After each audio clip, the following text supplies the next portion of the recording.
गीता के अनुसार आत्मा, परमात्मा, कर्म और त्याग क्या है? नमस्कार।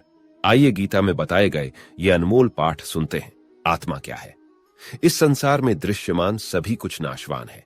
जिसका जन्म होता है उसका एक दिन मरण भी अवश्य होगा। इसीलिए शरीर प्रत्येक युग में जन्मता मरता रहता है।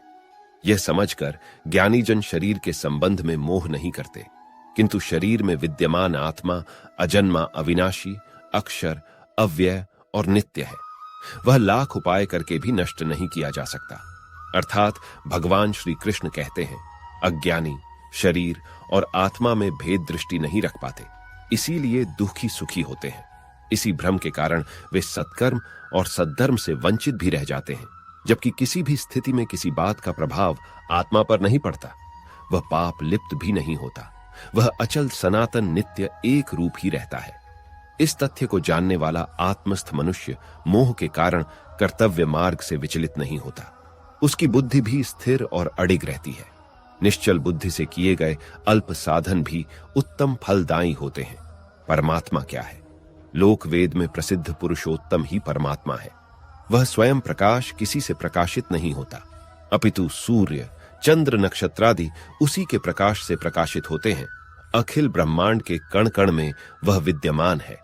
अर्थात भगवान श्री कृष्ण कहते हैं, संसार में जो भी सर्वोत्तम सर्वोत्कृष्ट हैं, वह परमात्मा तत्व ही है। ब्रह्मांड में समस्त ज्ञान, सौंदर्य, तेज, बल उसी परमात्मा का ही रूप है। सत और असत से परे वह इंद्रिय रहित होकर भी विषयों का भोगता है। वह संसार में उसी प्रकार पिरोया है जैसे मणियों में सूत्र पिरोया होता है। यद्यपि वह समस्त सृष्टि का कर्ता पोषक है और जीवों के शरीर में भी रहता है, किंतु लिप्त नहीं होता। वह अति सूक्ष्म होने के कारण अविज्ञेय तथा अति विराट होने के कारण अप्रमेय है। उसकी सत्ता अनंत एवं ज्ञान असीम है। वह अनंत ऐश्वर्य एवं विभूतियों का स्वामी है। कोई भी भगवत परायण श्रद्धावान व्यक्ति जो उसे मन, बुद्धि, कर्म समर्पित कर अनन्य भक्ति से भजता है, वह उसे प्राप्त कर सकता है। उस परमात्मा की प्राप्ति में मन का अचल स्थापन, नित्य अभ्यास, वैराग्य, फल त्याग आदि सहायक सिद्ध होते हैं।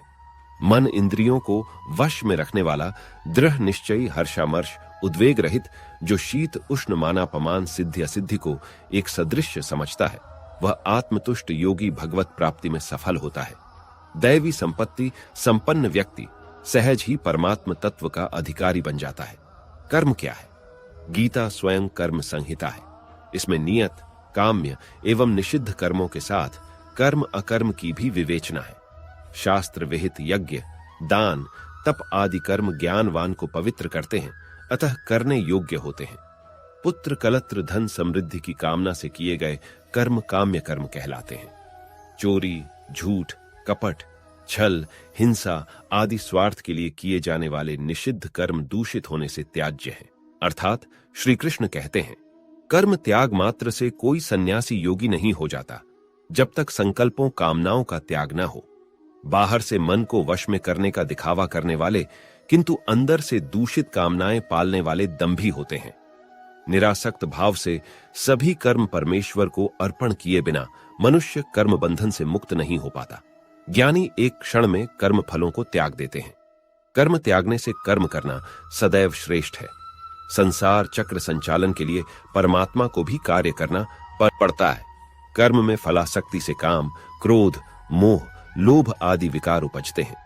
फलेच्छा का त्याग ही निष्काम कर्म है। जो अंतः प्रेरणा से अनासक्त भाव से दूसरों के हित के लिए करुणावान हो कर्म किए जाते हैं, वे श्रेष्ठ कर्म हैं। जब चित्त वृत्तियों को एकाग्र कर द्वंद्व रहित हो एक ही भाव से परमात्मा में चित्त नियुक्त करते हैं, तभी योग होता है। त्याग क्या है? सर्व भवोद्भव त्याग को त्याग कहा गया है। अर्थात श्री कृष्ण कहते हैं, समस्त कामनाओं, संकल्पों, फलेच्छाओं को त्याग देने वाला सन्यासी होता है। कुछ निषिद्ध एवं काम्य कर्मों के त्याग को भी त्याग कहते हैं, जबकि नियत कर्म, यज्ञ, दान, तप आदि सत्कार्य त्याज्य नहीं होते, अपितु इनके विधान में प्रमाद त्याज्य है।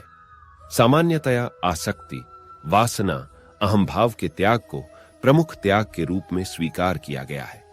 सत्कर्म में गहरी रुचि, परम पुरुषार्थ में उत्साह, निःस्वार्थ पर सेवा आदि त्यागी व्यक्ति के जीवन में उत्साह, प्रेम, प्रसन्नता, शांति एवं आनंद भर देते हैं। ब्रह्म विद्या से समुपबृंहित गीता कर्म योग का प्रतिपादक विश्व विश्रुत ग्रंथ रत्न है। यह ज्ञान क्षीराब्धि का नवनीत है। संपूर्ण वाङ्मय को यदि वासंतिक पराश्री कहें तो गीता निश्चय ही नवीन सहकार की दिव्य मंजरी है।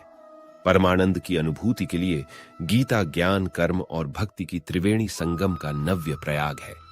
वेद, शास्त्रोपनिषद, भारतीय वाङ्मय में जो विशिष्ट ज्ञान धारा प्रवाहित हुई है, उसमें गीता ज्ञान गंगा का विशेष महत्व है। अगर आप सोचते हैं कि भागवत गीता सिर्फ एक धर्म ग्रंथ है और उसमें केवल धर्म से जुड़े उपदेश मौजूद हैं, तो आप गलत हैं। गीता में लिखे भगवान कृष्ण के ये उपदेश न सिर्फ अनमोल हैं, बल्कि आज भी पूरी तरह से प्रासंगिक, मतलब रेलेवेंट हैं। अगर आप गीता के इन उपदेशों को अपने जीवन में अपनाने की कोशिश करें तो इससे न सिर्फ आपका जीवन आसान हो जाएगा, बल्कि सफलता हासिल करने में भी मदद मिलेगी। इसके साथ ही मैं आपसे विदा लेता हूं। अगर आपको ये श्री कृष्ण ज्ञान अच्छे लगे तो हमारे चैनल को सब्सक्राइब करें और दूसरों से शेयर करें। धन्यवाद।